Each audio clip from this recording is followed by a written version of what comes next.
में कांग्रेस के द्वारा खिलाड़ियों के साथ एक प्रेस कॉन्फ्रेंस का आयोजन किया गया, जिसमें कुश्ती खिलाड़ियों के साथ साथ कांग्रेस ने आरोप लगाया है कि प्रधानमंत्री मोदी को कुश्ती खिलाड़ियों ने सारी घटना बता दी थी, उसके बावजूद भी कार्रवाई नहीं हो रही है। 72 घंटे से ऊपर हो गए और जिसको अंग्रेजी भाषा में अनप्रेसिडेंटेड कहा जाता है, ऐसा पहले कभी नहीं हुआ कि the most decorated athletes of Indian sports stars, जिनकी विश्व में जिन्होंने भारत का परचम लहराया, वो बेटियां जो शेरनियों की तरह दहाड़ती हैं दंगल में, कुश्ती की रिंग में, आज जंतर मंतर पर बैठकर जब उनकी आंखों से आंसू निकलता है तो सरकार की यह खामोशी अपने आप में निंदनीय ही नहीं, अपने आप में और बहुत गंभीर और गहरे सवाल खड़ा करती है। क्योंकि कटघरे और सवालों के घेरे में रेसलिंग फेडरेशन ऑफ इंडिया के चीफ, भाजपा के सांसद बृजभूषण सिंह जरूर हैं, लेकिन उससे ज्यादा आज कटघरे में प्रधानमंत्री मोदी खड़े हैं।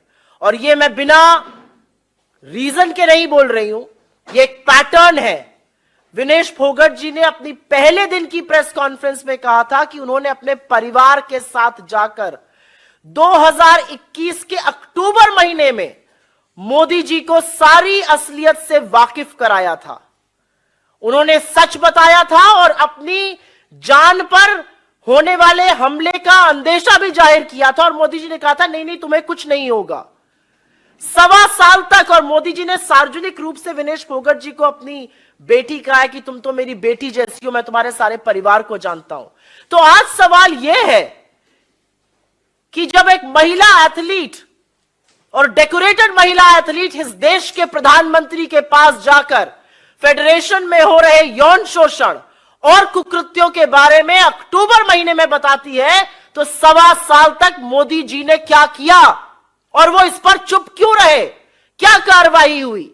मंत्री, सांसद अभी भी अपने पद पर बरकरार है, कोई इंटरनल इंक्वायरी नहीं हुई, कोई सवाल जवाब नहीं पूछा गया। और हम ये क्यों ना पूछें कि इस सरकार का पैटर्न है, ये बड़े बड़े आक्षेप और बड़े बड़े आरोप लगते हैं, उसके बाद कटघरे में इनके मंत्री, इनके सांसद खड़े होते हैं, लेकिन बेशर्मी के चलते और थेथरई के चलते यह सरकार उनको पद से बर्खास्त नहीं करती। ये हमने अजय मिश्रा टेनी के केस में भी देखा था, जो आज भी मंत्री बने हुए हैं, और बृजभूषण सिंह के केस में भी हम देख रहे हैं।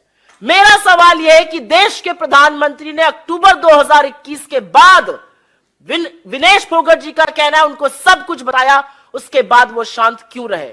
मैं जंतर मंतर गया था और पहलवानों का साथ देने, मेरे साथियों का साथ देने, मेरी बहनों का साथ देने मैं था वहाँ पे, और एक मुक्केबाज होने के नाते, एक साथी होने के नाते मैं वहाँ गया था। और वो आए, धीरे धीरे रेसलर आएंगे वहाँ पे, उनको बताया, मेरी फ़ोन पे बात हुई, लेकिन मेरी पीसी थी इसलिए मेरे को यहाँ आना पड़ा।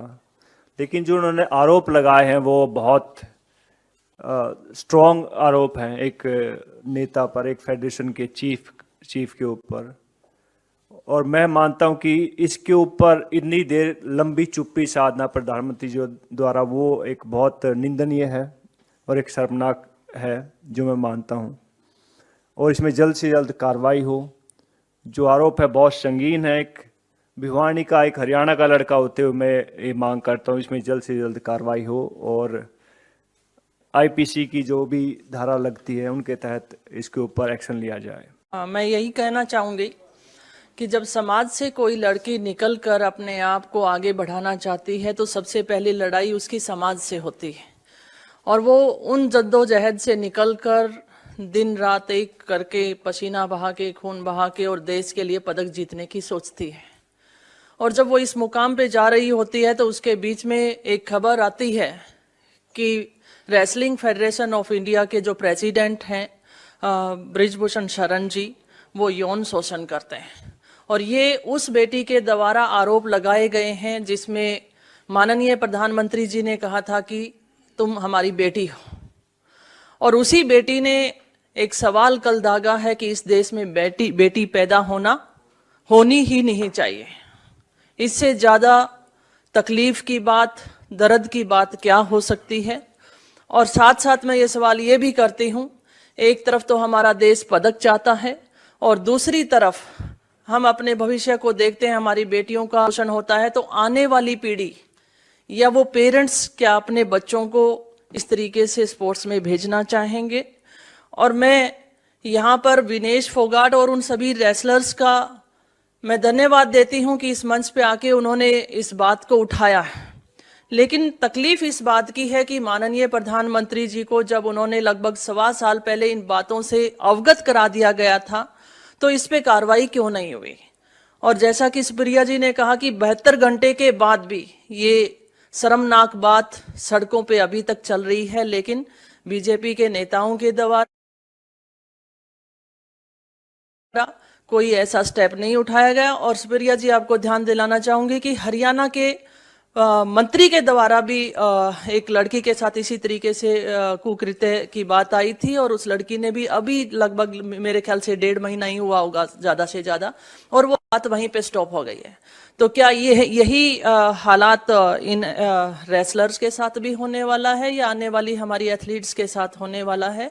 मैं महिला हूं और ये पीड़ा मैं समझ सकती हूं कि लड़की पैदा नहीं होनी चाहिए। ये कितनी बड़ी बात हमारी एथलीट्स ने कही है।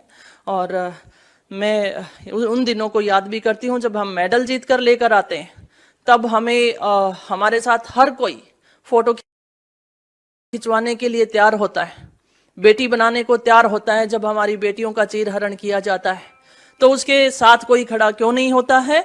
और साथ साथ बेटी बचाओ बेटी पढ़ाओ ये नारा है, और इस नारे को तीर तीर तार तार कर चुके बीजेपी के नेता, मैं यही कहना चाहूंगी कि इन नेताओं से बचाने की जरूरत है। और मैं यही कहना चाहूंगी कि जो फेडरेशन है वो पूरी भंग होनी चाहिए। जैसा खिलाड़ियों ने कहा कि अकेला नेशनल फेडरेशन नहीं, स्टेट फेडरेशंस भी होनी चाहिए और खिलाड़ियों की भागीदारी उसमें होनी चाहिए।